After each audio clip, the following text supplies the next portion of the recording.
no me van a callar. Como se puede apreciar en los textos rescatados del anterior documento, elaborado por investigadores mexicanos especializados en lo sucedido en la región durante el EA y sus fuentes e información coinciden con otras ligadas a la izquierda. El enfrentamiento armado interno en Guatemala fue estimulado, financiado y dirigido por fuerzas e intereses de gobiernos extranjeros como Cuba, México y Panamá, y a ello se debe sumar en diferentes épocas España, Suecia, Venezuela, los Estados Unidos, Noruega, Francia, etc. La injerencia extranjera, como en la actualidad lamentablemente, fue una constante convertida en una abierta agresión en contra del Estado de Guatemala y sus instituciones de seguridad y defensa, pero lo que es peor, su apoyo posibilitó acciones terroristas constitutivas de delitos de lesa humanidad por parte de las estructuras del autodenominado Ejército Guerrillero de los Pobres, EGP, integrante de la Unidad Revolucionaria Nacional Guatemalteca, URNG, cuyos frentes guerrilleros cometieron miles de asesinatos y violaciones a los derechos fundamentales de los guatemaltecos actuando bajo la dirección centralizada y jerárquica de la Dirección Nacional y los integrantes del Estado Mayor de la organización. Queda evidenciado también que los exintegrantes del grupo Cráter militantes de las FARC jugaron un importante papel y personajes como Gustavo Adolfo Meoño Brenner jugaron al igual que Gustavo Porras Castejón, subcomandante Héctor, un papel de primer orden, y luego como militantes del EGP obtuvieron grados de comandantes, subcomandantes y responsables de estructuras con responsabilidades político-militares. Iban ocultando deliberadamente su corresponsabilidad en los hechos trágicos que enlutaron a nuestra sociedad, por lo que deben ser investigados al igual que todos los integrantes del ADN y el Estado Mayor del EGP. A continuación analizaremos el discurso presentado por Ricardo Falla Sánchez, comandante Marcos del EGP. Como lección inaugural en la Dirección General de Investigación de la Universidad de San Carlos de Guatemala el 5 de febrero de 2015, del cual extraje frases y segmentos muy reveladores. 1. Un tema parecido se me pidió desarrollar para el Congreso de Antropología Social y Etnología en la Ciudad de México en el año 2010. Pueden encontrarla en el primer volumen de la colección Al atardecer de la vida. Editado por la Asociación para el Avance de las Ciencias Sociales, Avanzo, la Universidad Rafael Landívar, URL, y la editorial de la Universidad de San Carlos.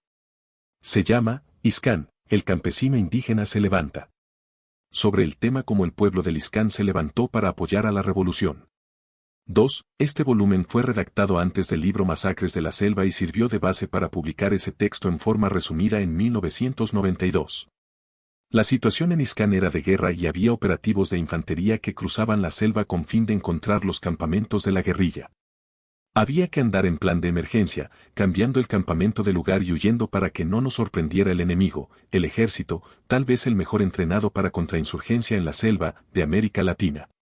Ricardo Falla, comandante Marcos, PAC, 3. 3. ¿Sabe uno interpretar sus fuentes de información y lo que le dicen a uno? ¿Qué limitaciones reconozco? La primera, yo no la viví, solo la oí narrada, historia oral. Yo estuve en la montaña. Viví la resistencia, pero no viví las masacres. Sin embargo, viví con el sujeto que sufrió las masacres, aunque no murió, y me ayudó a interpretar la historia que no observé. La segunda, la limitación ideológica. La totalidad de mis informantes estaban en contra del ejército. Me falta la visión de la otra cara. Ricardo Falla, comandante Marcos, PAC, 5.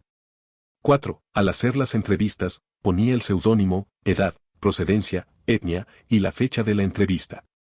Ricardo Falla, comandante Marcos, PAC, 6. A continuación, se adjunta frases claves o notas extraídas del libro Al atardecer de la vida, de Ricardo Falla. Comandante Marcos. 1. De 1974 a 1980, corresponde a un periodo en que dejé la URL para integrarme de lleno en el colectivo de los jesuitas, llamado CIASCA. Centro de Investigación y Acción Social de Centroamérica, ubicado en la zona 5 de la ciudad de Guatemala. 2. En 1975, me dediqué a la organización campesina. En el grupo algunos se dedicaban a la investigación y otros a la acción. Se encontraba Fernando Hoyos que luego se alzaría y moriría en combate en 1982 en los Cuchumatanes. 3. Mi artículo Genocidio Guatemalteco 2012 ha constituido la referencia necesaria para captar la naturaleza de la acusación. 4. Con respecto a los refugiados.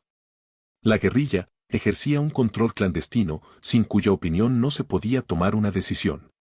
Aunque había frustración por haber sido engañados respecto a la inminencia del triunfo, no cambió la lealtad hacia los compañeros a quienes se les sostenía desde el refugio, territorio mexicano, con alimentos. Pac. 44. 5. El Cook se volcó a la vía armada a partir de la toma de la Embajada de España el 31 de enero de 1980. La toma fue organizada por el Movimiento Popular, en cuenta el Cook. El Cook fue convirtiéndose en fachada de la guerrilla, en semillero de guerrilleros y poco a poco en guerrilla, quedando solo el nombre. Este fue un proceso rapidísimo. Pac. 135.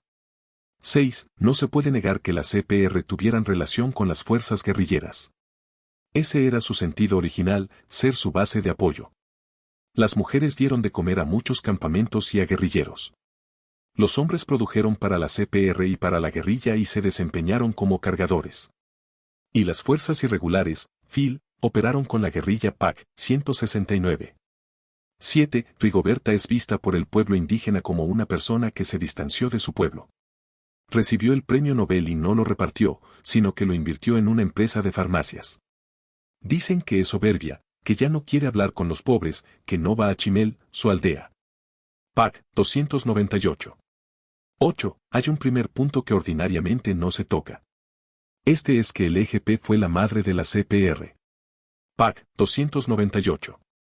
9. Cuando entré por primera vez a la CPR en septiembre de 1983, recibí una carta con un documento de parte del comandante en jefe, Rolando Morán, el mismo Ricardo Ramírez.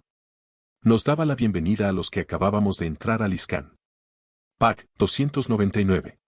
10. Entramos, con la ayuda de la diócesis de San Cristóbal, México, dirigida por el obispo rojo Samuel Ruiz García, y con el acuerdo con la guerrilla al terreno de guerra en septiembre de 1983.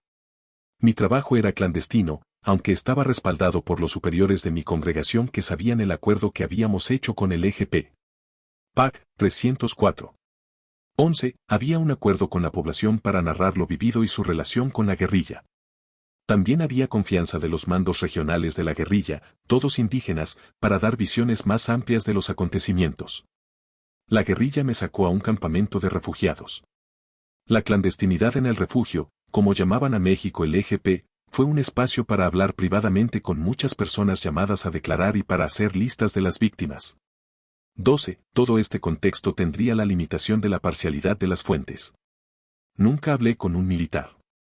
No pude conocer las estrategias del ejército, ni la moral de los soldados, ni la fuente de aparentes dudas, ni el aprendizaje de sus tácticas, etc. La parcialidad deformó operaciones violatorias de los derechos humanos por parte de la guerrilla, matar a soldados rendidos, ajusticiar a orejas, etc. Pac. 305.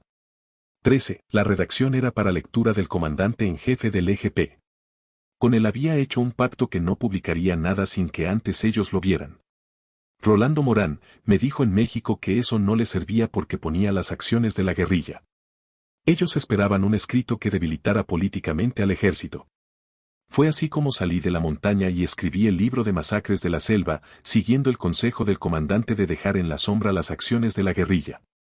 14. En Guatemala se conocían denuncias sueltas, pero esta era sistemática y, aunque tuviera parcialidad, serviría, como semilla para dos grandes documentos de varios tomos cada uno. El de la recuperación de la memoria histórica impulsado por Monseñor Gerardi, y el de la Comisión para el Esclarecimiento Histórico de 1999. Ambos después de la firma de la paz de 1996. Pac. 309. 15. Después los compás en México insistieron que yo fuera al Tribunal de los Pueblos, en Madrid. Se celebró a finales de enero de 1983. Los organizadores me dieron el tema indígena. No se lo dieron a Rigoberta Menchú. Yo veía a la Rigo queriendo responder. Entonces argumenté genocidio. Fue la primera vez que se condenó al gobierno de Guatemala por genocidio. Porque cuando estuvimos en Washington, algunos abogados gringos nos dijeron, esto es muy difícil probarlo. Como el lector puede apreciar la farsa del genocidio en Guatemala, recogido de lo escrito y dicho por sus protagonistas en libros. Conferencias y discursos presentados públicamente develan que claramente fue una conspiración urdida por la Dirección Nacional del EGP, pero especialmente por Ricardo Falla y Rigoberta Menchú. Además del grupo de New York, que será el tema de mañana. Mientras tanto, el general de generales Benedicto Lucas García fue beneficiado con un amparo provisional por la Sala Primera Penal de Mayor Riesgo por la visible y comprobada violación de su derecho de defensa durante el actual debate y, los integrantes del Tribunal Primero A de Mayor Riesgo incurrieron en desobediencia porque se niegan a acatar lo ordenado.